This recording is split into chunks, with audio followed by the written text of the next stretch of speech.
And now on to part 2. The new Renters' Rights Act, I was surprised a lot of those protections already weren't in place. Yeah, and that's a big change. That's one of the few areas where I've been shocked in the really stark difference.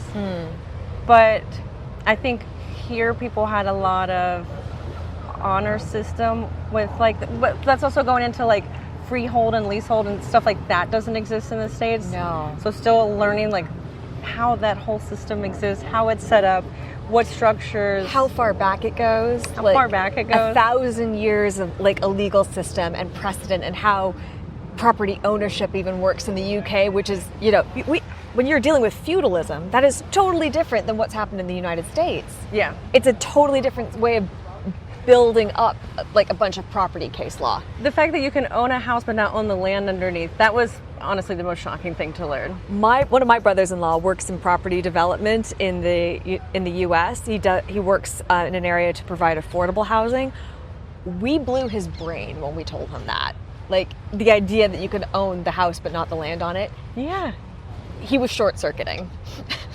Yeah, that's just not something that you really deal with in the States at all. It's if you buy the house, the land is a package deal, but that adds so many other complications working around it. But that's been really interesting to learn, and I mean it's what works for here, I suppose. It says something interesting about the American mindset towards ownership, though, and British mindset, I think.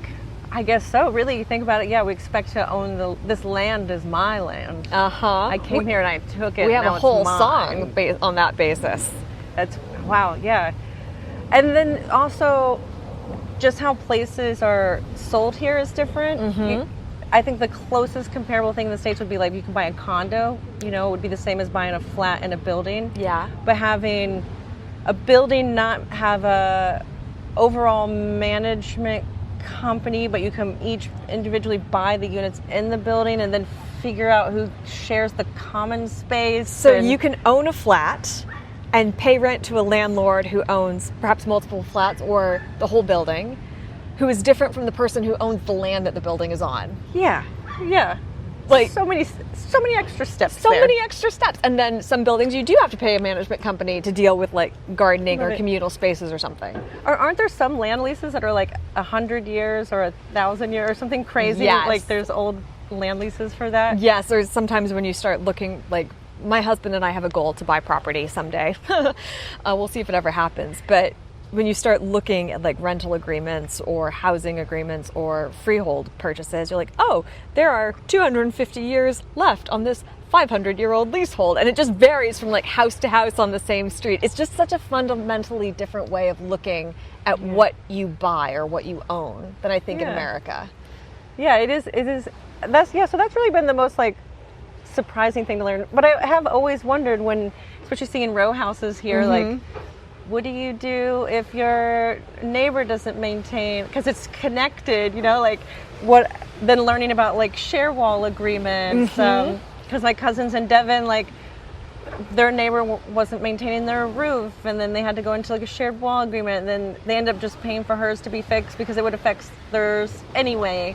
Oh my goodness. But that goes back into taking care of each other too. Yeah. While it's not their obligation, she was not in a position to afford it. Her having a situation that's better off actually helps them be better off too. There's a communality, I'm probably making up that word. There's a communal nature even to property ownership that is very different than what you find in the States. Yeah. Something that I enjoy tremendously is where we live, kind of eastward, down the river that way. That way. We have gorgeous, huge old trees, and there's rights to shade. There's also rights to light. You can't take out a tree necessarily because there are legal implications for the community around you, not just for what's on your property. And again, very different, not totally different. There's similar laws in the States, but the longevity of them or the purpose of them seems to be a lot more communally based than American property law.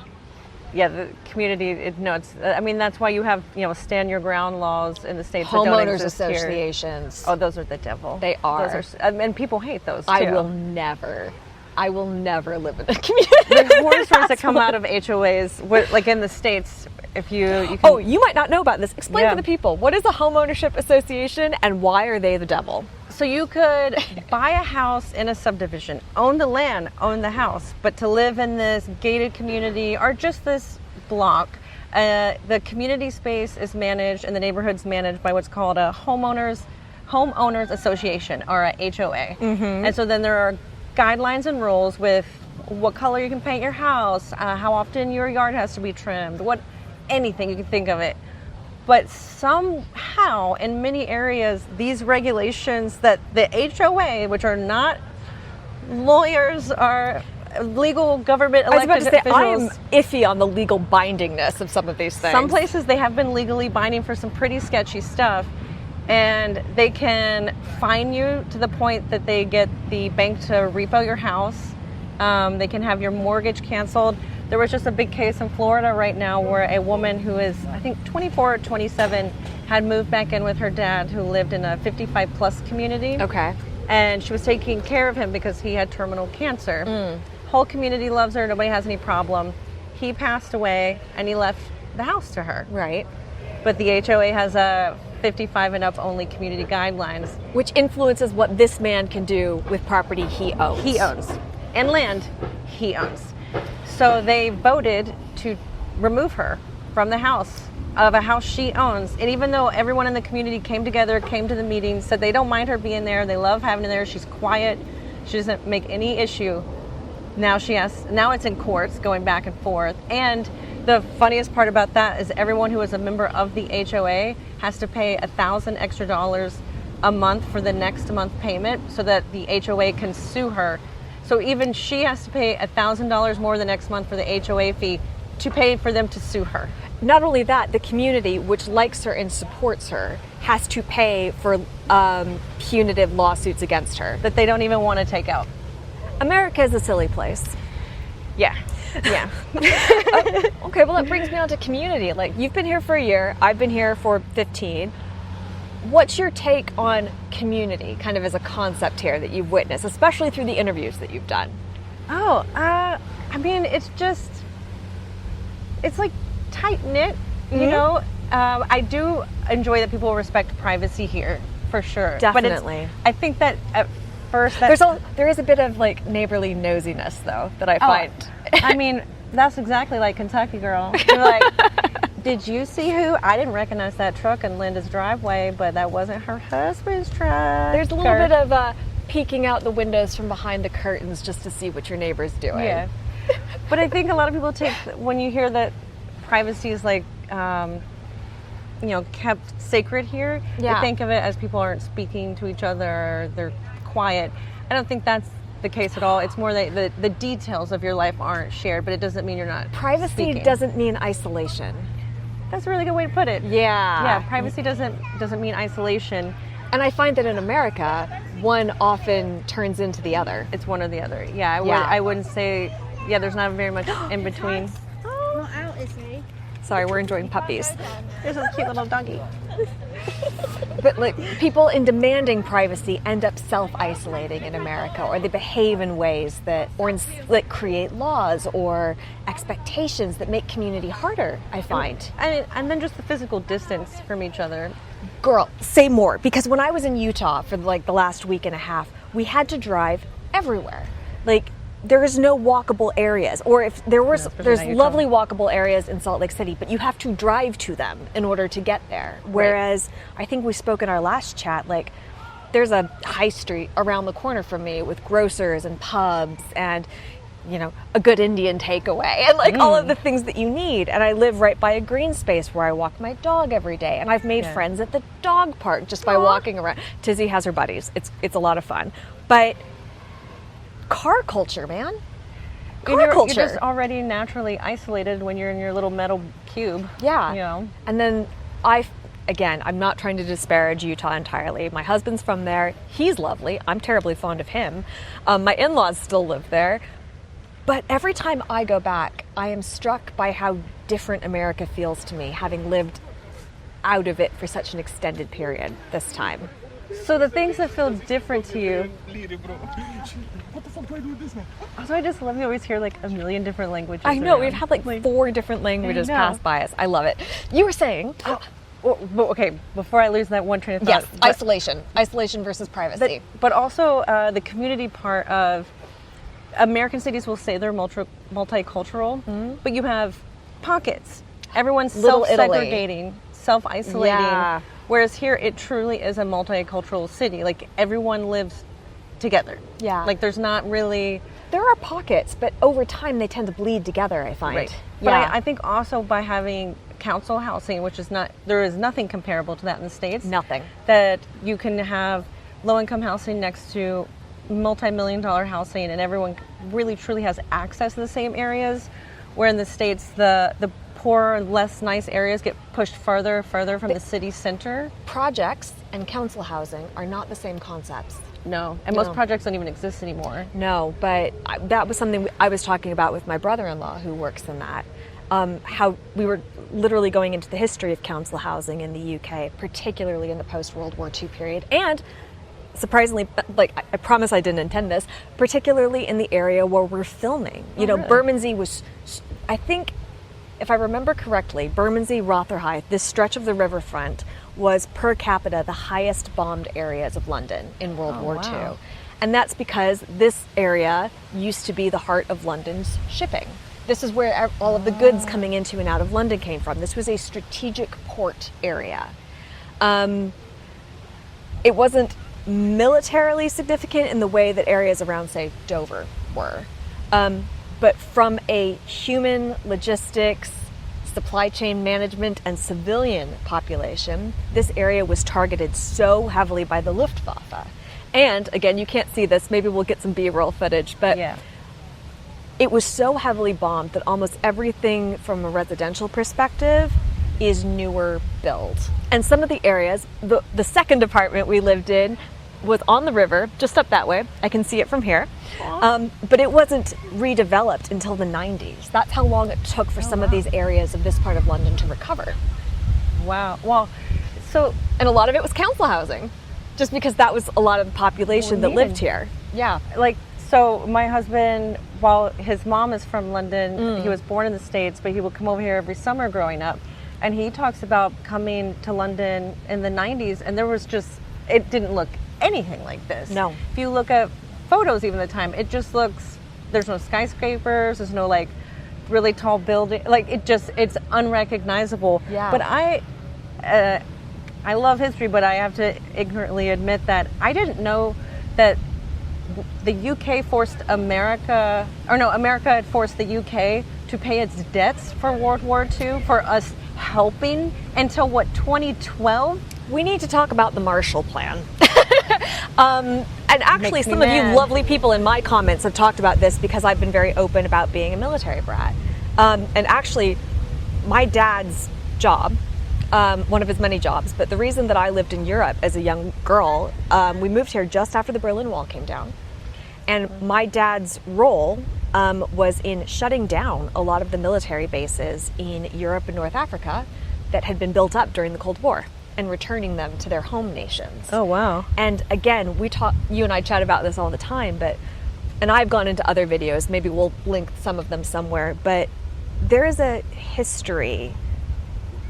I think the language I used is it's tattooed on the skin of the country in a way that it isn't in the US, where the war was still present in this area that I'm talking about until in some cases the 90s, because people were still living in, or in some cases not living in, bombed out areas, or it hadn't been redeveloped yet, or the council housing went up, but that happened in the 50s and the 60s, and in some cases the 70s. And then in the 80s, they started privatizing them, you know?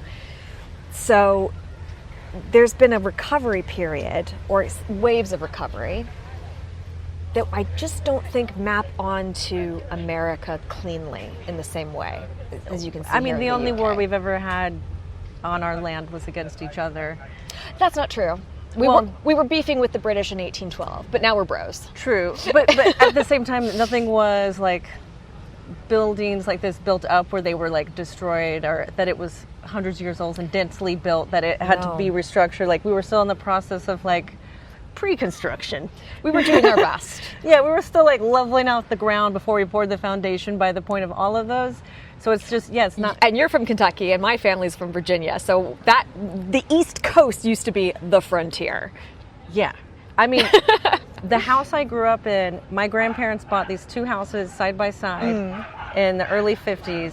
They bought them each for $7,000 each. And I kid you not, until 1990, the house I grew up in was 2 rooms. But again, that's more typical here. Like here in the UK, we have famously the 2 up, 2 down. You know, the 2 rooms above and below. And that's the area of London that I live in now, which again, further east, was not nearly as bombed out as this stretch of riverfront. But yeah, it's just a fundamentally different way of structuring housing and community. And you did a great video recently on pubs. And how I love the pub. Love the pub, and how they were kind of the communal third culture space, as opposed to America, where single family homes, car culture.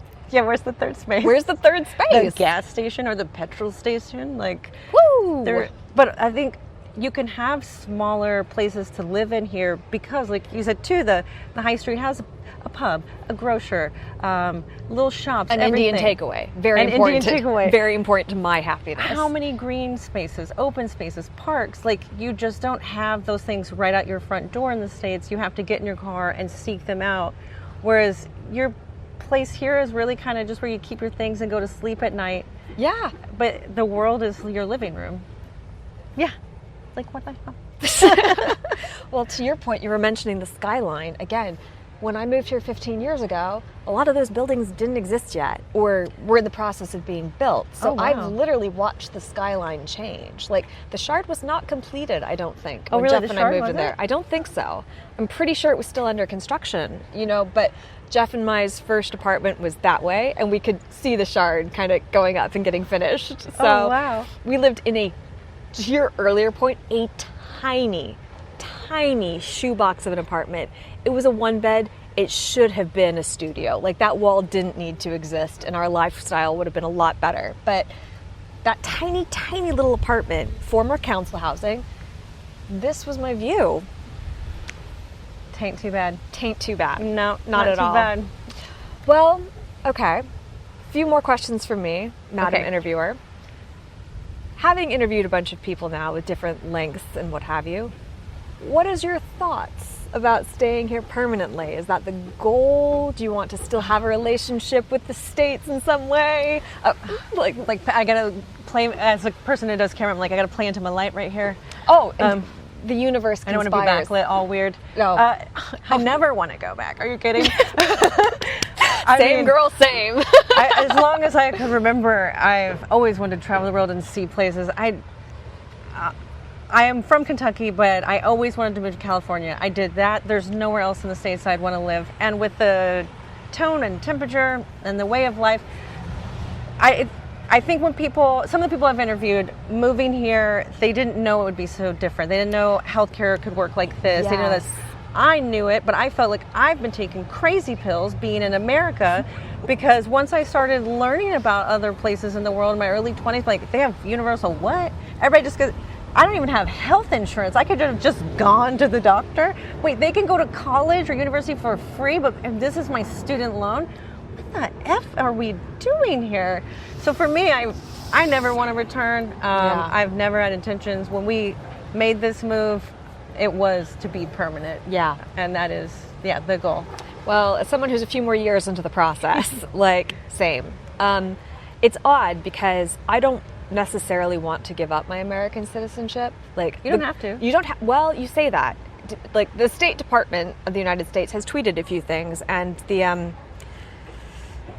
that man has said a few things about forcing people to give up American citizenship. Great, I'll never pay taxes again. Take it. Congratulations, you played yourself. But, like, it is a complicated time to be an immigrant or an expat, or to have or to be pursuing dual nationality. Or the abusive relationship of being born American.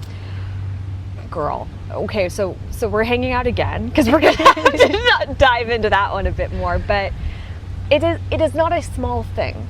Even if the lifestyle is better, and I wholly agree with you, it is. I'm never moving back. I'm fully intending on pursuing dual citizenship.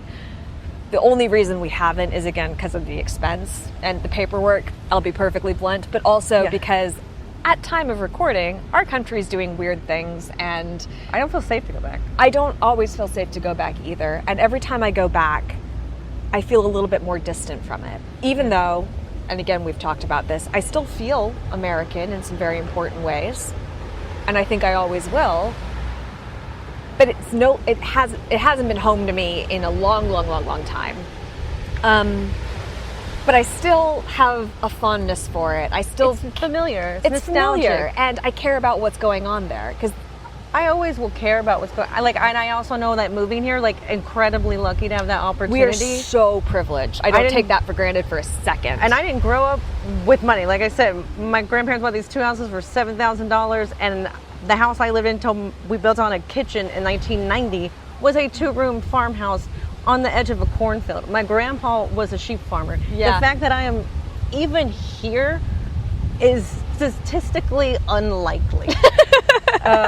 So I am very grateful, and it took a lot of saving, maneuvering, and planning. So much planning, getting rid of everything from your life. It is not financially possible, feasible for most people, us either, to move so many things. And it's also a 3-month trip around the world for your stuff, and the price to ship it is like you just get a new bed, because it's not even be the same size. I think I bed told anyway. you, when Jeff and I moved here, we moved here with 2 suitcases each. That's it. And the only reason I was able to do that without blinking was because I was a military brat, and I grew up moving every 2 years anyway. So it absolutely helped me move here. But now we've built a life here. Now we have stuff that's heavy to move. Now I need to pay professional people to help me with that, because I can't just buy pizza for my friends anymore.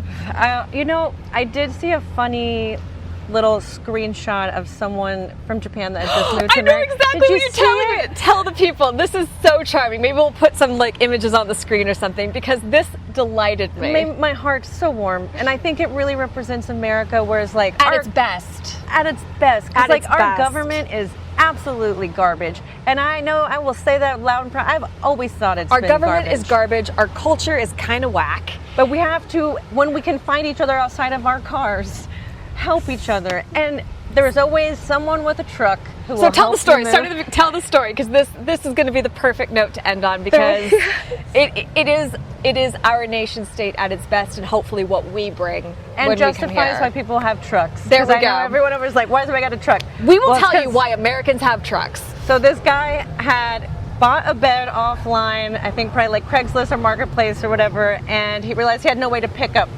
said bed. He asked his friend, we'll just call him Mark for the sake of it, do you know a way I can pick up this? Do you have a truck? And he goes, don't you know Ray? Ray has the truck. And, don't you have a guy? Yeah, don't you have a guy? That's what it is. Frank says, don't you have a guy? And he goes, no, I don't have a guy with a truck. He goes, well, I got a guy with a truck. Then this guy with the truck, we'll call him Ray, contacts this Brought a friend. Brings a friend, moves this for him. And then the Japanese guy who's just moved there, he's like, I didn't know I was supposed to have a guy, but now I have a guy. He showed up with the friend. What am I supposed to pay him with? And the answer? Is pizza.